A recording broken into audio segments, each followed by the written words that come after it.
नगर तालुक्यातील अकोळनेर येथे जगद्गुरू तुकोबारायांच्या त्रिशतकोत्तर अमृत महोत्सवी सदय वैकुंठ गमन सोहळ्याचं आयोजन करण्यात आलंय। अखंड हरिनाम सप्ताह आणि संगीत गाथा पारायण सोहळा आयोजित केला आहे।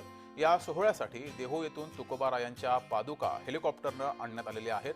या पादुकांचं पूजन माजी खासदार डॉक्टर सुजय विखे पाटील आणि आमदार काशीनाथ दाते, पद्मश्री डॉक्टर पोपटराव पवार यांच्या हस्ते केलं गेलं। पादुकाची गावातून भव्य अशी मिरवणूक काढण्यात आली। मिरवणुकीमध्ये भाविक मोठ्या उत्साहानं सहभागी झाले होते।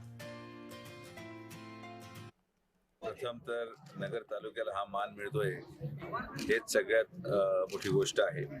अकोळनेर गावाला हा मान मिळत असताना या पादुक्याचं स्वागत आपण पाहत असाल। एवढं ऊन, एक तास उशीर झालाय तरी सुद्धा एवढ्या उन्हामध्ये आमच्या माता भगिनी असतील, सर्व वारकरी संप्रदायाचे आपले कार्यकर्ते असतील, वारकरी संप्रदायाचे सर्व बंधू असतील, सगळेच एकत्रितपणे उत्साहामध्ये पादुक्याच्या स्वागतासाठी थांबलेले आहे आणि मला वाटतं फार मोठा सप्ताह अकोळनेर इथे पार पडेल।